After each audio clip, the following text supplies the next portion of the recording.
Ho, bonjour indenoy magnadok, anin, Kaagegaabaw Indigenous, Mikanak and Dudem, Mikanak Wajawing and Dunjaba, Beshoga Kabakong and Danongom, Ingichi Migwech Wendem Jayayan, O Omanongo, Migwech Jayeg, Migwech Bizendaweg. And I opened up there with a traditional Ojibwe protocol greeting. I said, hello, all of my relatives. My name is Kaagegaabaw. I'm also James Vukelich. I'm Turtle Clan. I'm a descendant of Turtle Mountain. I live close to Minneapolis, and I am so delighted to be here, and I wanted to thank you all for coming out this morning and for listening. This concept of 7 generations shows up internationally in Indian country. And what I'd love to present to you all this morning is an Anishinaabe, Ojibwe, Chippewa, Nukowe, Saulteaux perspective of that. So what we're looking at here was once a petroglyph.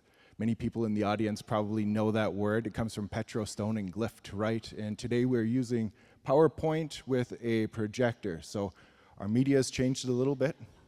Our message is still the same. This first generation, Nin, is I, me, myself. Our next generation, Nus and Ninga, are old words for my father and my mother. Nimishomis, my grandfather. Nokomis, my grandmother. And when I say old, I think we can make a really strong scientific case that that sound, Noko, dates back to prior to the ending of the last ice age. It means where I live at in Minnesota, before Gitchigami, the great sea of the Anishinaabe, Lake Superior existed, there were people who saw woolly mammoths, saber-toothed tigers. They saw misamik. It's our Ojibwe word for a giant beaver, a beaver the size of Mukwa. If you can imagine Mukwa at that time, on his hind feet, he stood 11 to 12 feet tall. I'm 6'3". If you can imagine sticking another of me on top of myself, you get an idea at how huge some of these megafauna were. And there was someone who saw all of them, who called his or her relative that sound Noko, my grandmother. We don't know what the ending was, Nokomatha, Nokomala, Nokomatha, but we know that that sound Noko was there. So I always loved sharing that with people, just as a reminder of how old our languages really are. Then we have our next generation in Danako Bichigan, my great-grandparent, my great-grandfather, my great-grandmother, but it doesn't just mean that. It has in it a morpheme. It's the smallest part of a word that carries meaning, and I think that's as scientific as we'll get with it this morning, but there was a period in my life where I became absolutely obsessed. I'm still a little bit obsessed, but absolutely obsessed by what these morphemes mean. And maybe I'll take a few moments and introduce myself a little more in depth. Again, Kaagegaabaw Indigenous. I'm also James Vukelich, and I didn't hear the Ojibwe language until I was a 25-year-old man. Originally, when I went to school, I started studying film and video. It was fascinating. It would pay off years later when I started making small videos of myself with my phone using the Ojibwe language that ultimately ended up being viewed millions of times all over the world. But it wasn't my vocation. I started studying English literature, and I discovered French. And I studied French for a year and decided that the best way to become fluent was complete immersion. So I packed up, I moved to Quebec, I studied French immersion for a year, and this would pay off because I had learned how to learn a language. You go through that entire period where it's like, me talk pretty one day. And for that first half, it was very difficult, but by the time I left Quebec, I was fluent. I could read, write, speak French. And when I came back to Minneapolis, I had every intention of becoming a French teacher. And I saw Ojibwe was being offered. I had to take another course to get my full financial aid package. And so my mother's Ojibwe, my grandmother's Ojibwe, and at this point in my life I've studied French, Italian, a little bit of Latin, and I thought I'll give Ojibwe a try. And I recall going to the bookstore, picking up the book Portage Lake by Noah Kamagukweban, the late Maud Keg, and seeing this word, Ishkwa Manomanakewat, in double vowel it took up most of the page, and I asked myself, who uses a word this long? What does this mean? Will I ever be able to pronounce it? Later, I would learn it was after they had harvested processed wild rice. But that first class was the first time in my life, pre-K through university, I had heard the most fascinating story about myself I had never been told.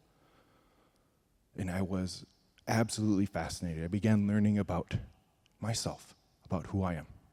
And so I went all in Ojibwe. Despite having moved to another country to learn another language, I began studying Ojibwe whenever I had an opportunity to. I was really blessed. I had a chance to learn from fluent first language speakers, from hereditary chiefs, from medicine people, as well as the world's leading linguistic expert in the language. And so when I graduated, I had a chance to teach. I taught pre-K through university. I had a chance to work in immersion programs. And when I went back to school, I started studying linguistics. It's the scientific study of language. And I would see where these morphemes would show up in different environments. Now, my approach became scientific because I wasn't gifted with the language growing up. I didn't hear it until I was already a man. And so I began observing where these would show up while I was working on the Ojibwe people's dictionary project. I found a number of words, anik and utage. In each one of these words, you'll see anik. This is to translate, it's to interpret, it's to say a word in one language, repeat that in the target language of your audience. Anike o gamakwe, it's very apropos. It's a vice president, it's a vice chief, it's a lieutenant governor. It's someone who fulfills the role of the leader. The current leader can no longer do so. The kwe suffix means I'm speaking about a woman, so this could be a reference to Vice President Harris or Lieutenant Governor Peggy Flanagan, who's the first Indigenous woman to hold that position in our state of Minnesota. Anekegama, there are a number of these where I grew up in north central Minnesota, chains of lakes, bodies of water that are interconnected. And Anekopedun. I know we have some bead workers, people who do quilts. When you've run out of thread, you tie another piece of thread to it. You've interconnected them. You've interlinked them. When I asked a fluent first language speaker what that meant to him, he said it was a lot like a bike chain. So if we look at what this word means, if you look it up in the Ojibwe People's Dictionary, you'll see that it means my great-grandparent. It can mean my ancestor. That person I was speaking about 13,000 years ago, I can call him or her Indanako-Bichigan. But if we were to culturally and spiritually interpret this word, it means that being I'm inextricably interconnected to, that being I'm inextricably linked to. And in our dialect of Ojibwe, it also means my great-grandchild. We use the same term for each other. This is a picture of my grandmother holding my son. They would call each other Indanako-Bichigan. I'm inextricably connected to you. I'm inextricably linked to you.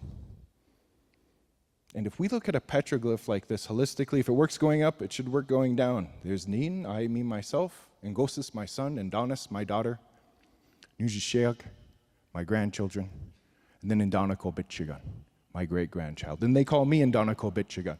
So if you look at that word logically, it implies in it 7 generations.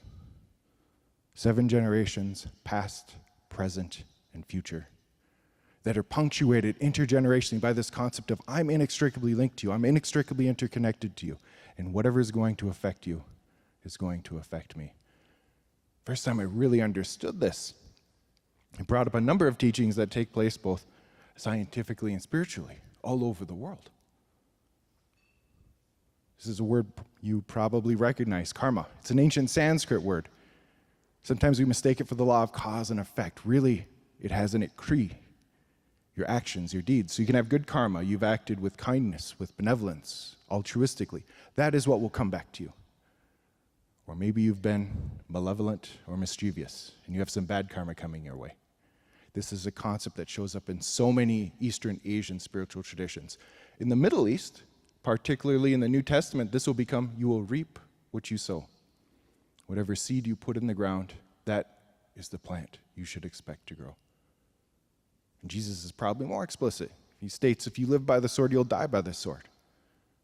Your actions will have a reaction. We recognize that as the law of physics. And the first time I looked at a double helix to learning what that word meant, to be interconnected, to be interlinked, I saw links in a chain. And it made me ask myself, well, what did I inherit from my great-grandparents? What am I passing down to my great-grandchildren? It's my DNA. It's the very building blocks of my being. I took a moment and asked myself, well, what was my great-grandfather's experience like? He was born literally 100 years before me. And in 1875, he saw a great deal of change in his life. He saw the creation of the Turtle Mountain Reservation. This was a place he couldn't leave without written consent from the Indian agent. He'd be deemed off the reservation. He'd be deemed hostile. He could be arrested. He could even be engaged by the United States military. He'd see a great deal of his spirituality change. Last night, in Giasemake, I set tobacco down. In Ginukwe Sige, I smudged. I spoke in the language. In his day and age, that was an arrestable offense. It was an arrestable offense until 1978. I was already a 3-year-old. And you see a great deal of change in his family. And I wonder if there are people in the audience who, once you put together, oh, his mother's Ojibwe, his grandmother's Ojibwe, yet he didn't hear the language until he was a 25-year-old man. And if you know my last name, Vukelich, that's Croatian. Obviously, I didn't hear it from Dad. He'd see a great deal of change in his family life. My grandmother would go to a residential school in Canada. My mother would go to a boarding school here in the United States. The names change a little bit, but we know we're talking about the very same institution, a total institution, a place where the clothes you wear, the food you eat, the language you speak, when you pray, the books you read, when you go outside, when you go to the bathroom, it is all determined for you by the institution. And everyone in here knows of 2 perfect examples of those. One would be the military, the other prison. These were places where they had no access at all to their language, culture, history, or spirituality. We saw those links earlier in that chain of 4. There were 2 links that were broken there. Connections. And many of us know, and I think at a language conference we have to discuss this, that there were a number of people who did not survive the boarding school experience, who did not survive the residential school experience. Meanwhile, there are others who endured a great deal of abuse, mental, emotional, physical, spiritual, sexual abuse at these institutions. And when these people came back, they had been traumatized by this. And when I looked at this concept of epigenetics and this idea of intergenerational trauma, I was floored. They're scientifically proving now that if you go through something incredibly traumatic, particularly when you are a child, while you are going through that, the chemicals your body will create have the potential to literally alter your DNA, to change your very being, particularly with children. Because it made me ask myself, and particularly in Minnesota, in Minneapolis, and I've had a chance to travel all over, I would see the same problems. The opioid epidemic, methamphetamine abuse, unsafe sexual practices, gambling, internet addiction, chronic overspending, and asking myself why. Because I had a chance to literally learn my language at university. I can pray anytime I'd like without any fear at all of persecution or prosecution. I can live anywhere I like in the United States. Why is my generation going through so many problems? And we may have a generation of people who are suffering from intergenerational trauma. We may have a generation of people who are dealing with someone's pain that is not their own, someone's pain that they have inherited. And I only speak about that because the moment you recognize it, that I may be feeling someone else's feelings, maybe mom and dad's, grandma or grandpa's, great-grandma, great-grandpa's. The moment I see that, that can become a catalyst for healing. That can be the moment you say, I will not pass this down to the next generation. And I think it's really important to point out that this juncture as well, that we did not just inherit trauma. To see so many people from so many different nations who are carrying their language, to have these opportunities to use words that are literally thousands of years old, to see us all come together after yet another pandemic.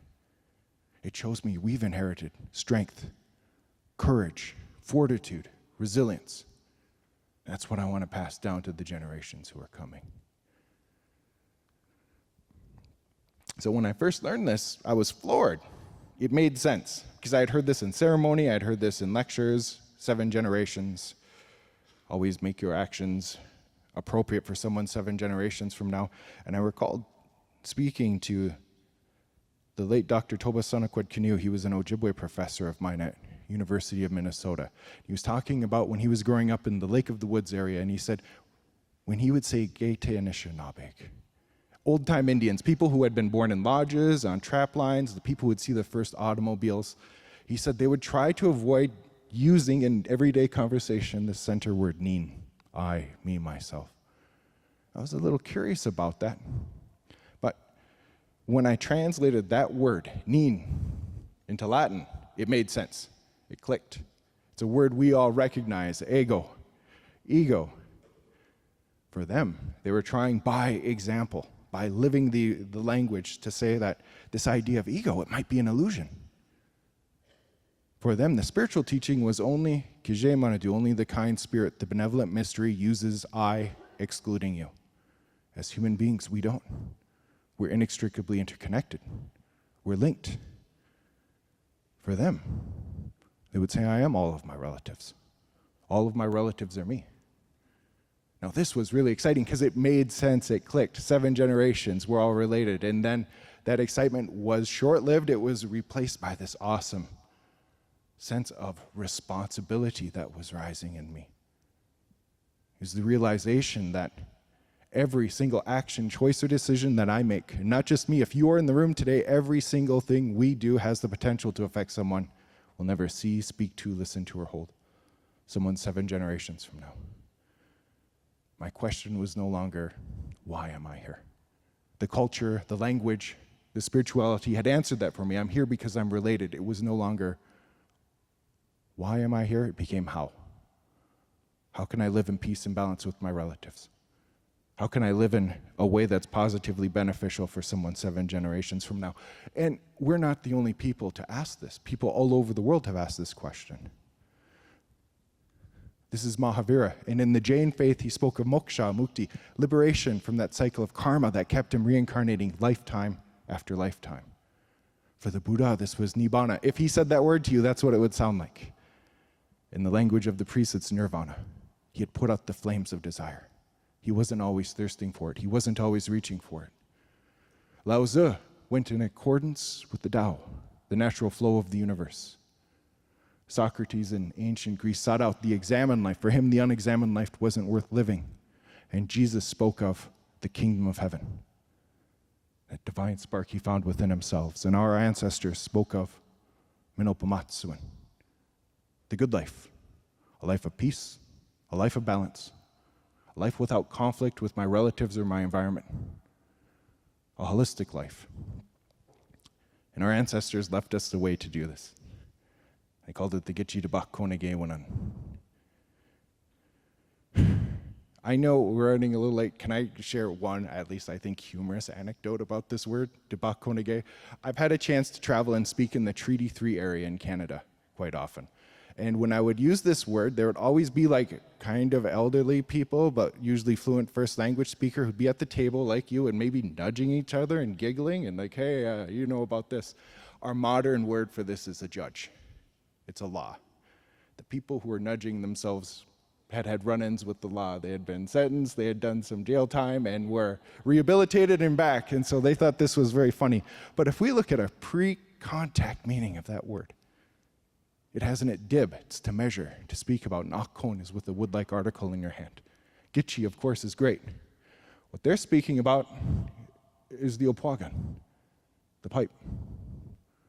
They're speaking about the okij. It's the wood-like article. It means what we're about to discuss is something that's been meditated upon and mediated with the medicines, the weengushk, the sweetgrass, the asema, of course, leading the way, the tobacco, the gijik, the cedar, and of course the mushkode washk, or bushkode jibik, the sage.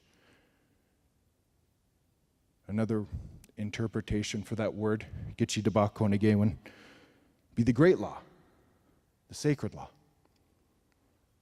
Sometimes these are called the seven grandfather teachings. And to really understand these words, I sought out the culture and the ceremony and the spirituality of our ancestors. And one of the most ancient ceremonies I found, it's called Gi'ugoshamon. It's called the Vision Quest. I found an account that had been written in 1904, completely in Ojibwe, by Kaagegaabaw Banasiban, the late Chief John Banasi in Fort William First Nation in Thunder Bay. He was already an old man. This must have taken place in the 1830s or 1840s.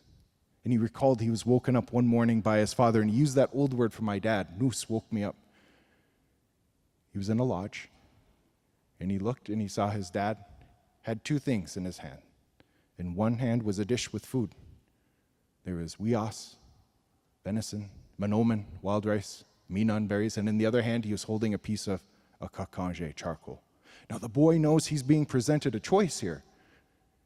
There's an incredibly important teaching here. No one can do this ceremony for you. No one can make you do this. If you choose to go on a fast, it has to be your decision. If he chooses not to, he'll be fed breakfast, but he knew.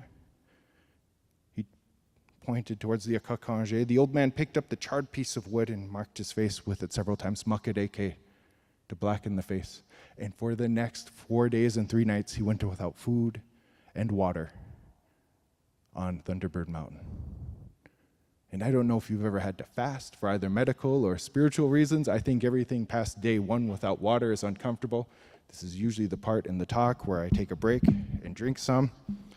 When you go without, every drop is invaluable. I promised myself I would drink if I had water available. Now this boy is learning something very important.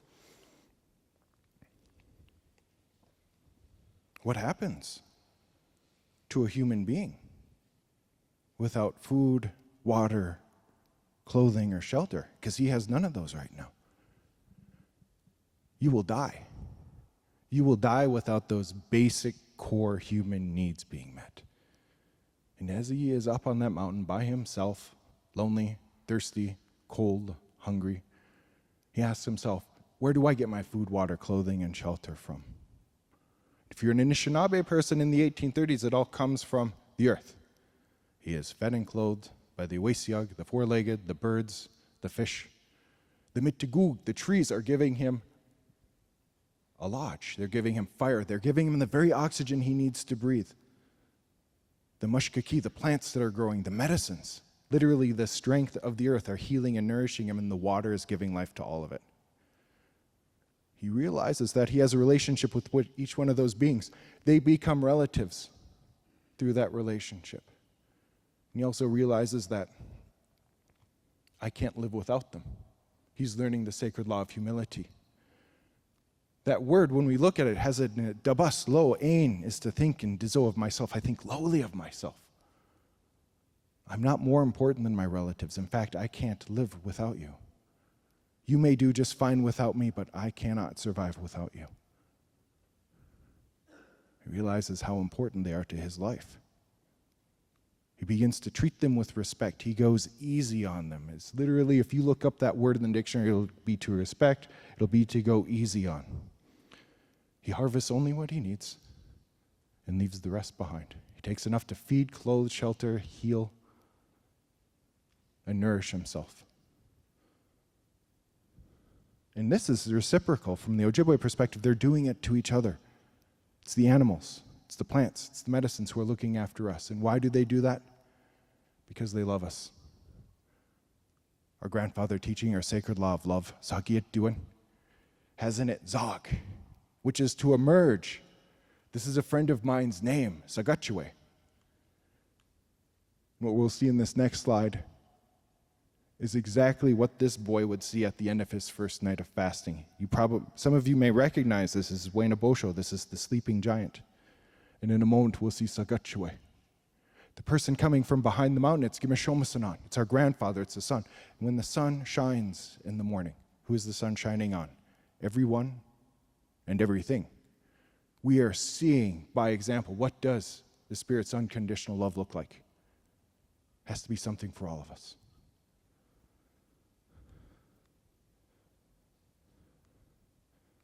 We call May the Zagibagagis.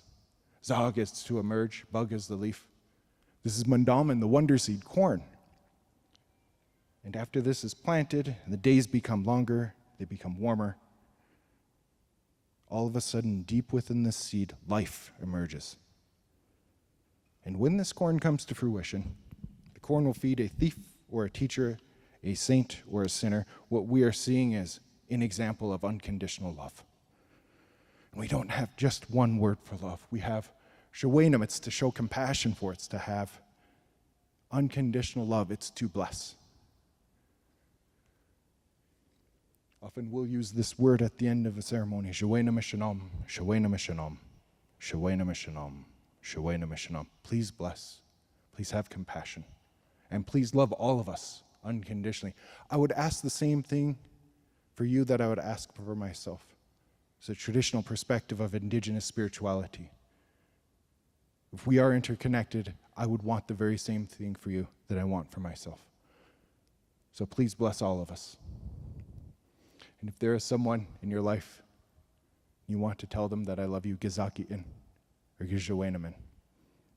I have the privilege of dropping my son off at school every day, and as he's getting out of the car, we say gigawabman. We don't have a word for goodbye. It's I'll see you later, gizawenamin. And he says it back to me, but now I have to say it before he opens up the door to leave to go to school, or people are going to hear you, Dad. Already. And a pleasant reminder that if you are all of your relatives, and all of your relatives are you, you deserve the same love you're giving your relatives. Saki it dezo is to have compassion and love for oneself in a non-egocentric, self-centered way. And that kind of love will bring with it courage. Zungide'e. I love that word for courage. It's literally to lead a life with heart. And there was a story that I'd love to share with you all. It deals for me with reconciliation. And it's very apropos to this season. It's the coming of the Bwanji Dewegan, of the Dakota drum, to the Ojibwe in Minnesota. The beginning is dark. It begins in the early 1860s, and it said there's a Dakota village that's attacked by Chimokumanak. It's our Ojibwe word for long knife, American soldiers. The long knife refers to the bayonets at the end of their rifles. And they're there to destroy the village, and it said a woman, Wiaka Shintewi, tail feather woman, hides for her life in a nearby pond. She's completely submerged underwater. She's using a hollow reed to breathe through because if she's discovered, she will be killed on sight. They're not there to take prisoners. They are there to destroy the village. She hides for her life for 3 to 4 days. And it said while she's hiding, she has a vision, Wakan Tonka. The great mystery, the great spirit tells her, the spirit is very disappointed now you human beings are living. If you look at that period in our history, there's a great deal of brutality. The Civil War is raging. The wars for the Great Plains are taking place. And the Dakota aren't just fighting the Americans, they're in a war with the Ojibwe. A war that's been taking place for maybe 100 winters, maybe even 200 winters. And she's told that if the Dakota were to present a drum to the Ojibwe, it would bring peace to both of their nations. These are Bwanji Dewegan. She's able to mystically escape with her life.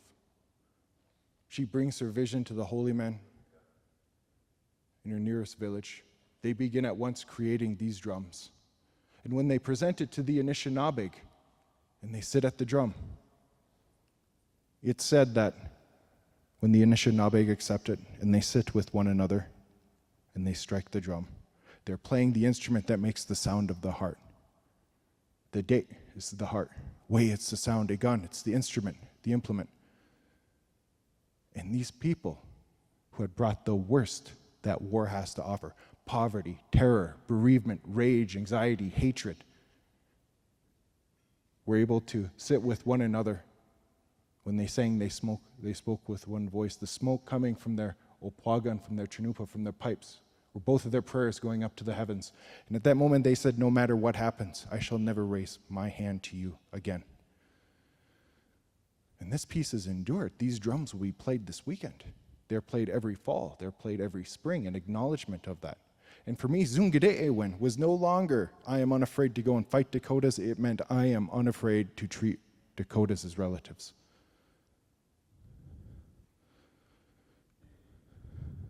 That day shows up in our Ojibwe sacred law for truth, Debwewin. And I recall the late elder Marlene Stately telling me for her, day was the heart, way is to speak. I'm speaking to you from my heart. I'm speaking to you from the very center.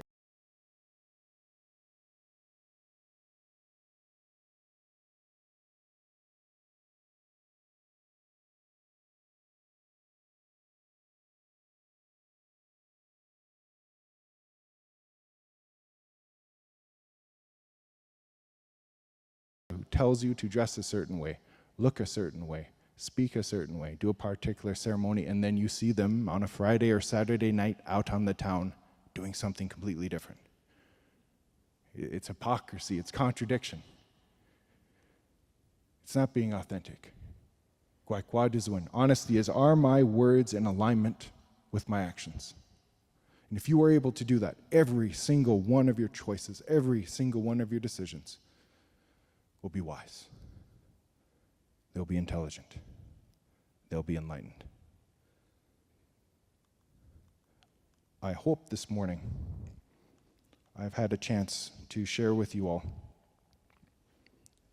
a handful of words that for me radically transformed my life. They showed me a different way of living. They showed me something that elders had been telling me over 23 years ago when I first offered them tobacco and asked for help, that when they told me that if you really want to know the culture, the history, the spirituality, the ethics, the philosophy, it's all in the language. It's all in the language. It'll literally take me about a year to realize, it's literally in the language. What I hope I have shared with you is this 13,000-year investment in us. An investment in the most obvious place to look, in the language. Why is that so obvious? Because as human beings, we are hardwired to speak. We've scientifically proven this. We speak for the same reason that we can taste, touch, hear, taste, or smell. We are hardwired to do it. And when I thought of how these elders would try to pass this down over thousands upon thousands of years, where would they put these teachings? In the very words that we use. For me, when I began looking at what was in these words, I could literally hear their voices whispering to me. And as you are returning back to your communities, there's something incredibly important that I learned about Anishinaabe governance, about how we should conduct ourselves. You would rarely see people telling someone else what to do. That's seen as poor form, bad manners.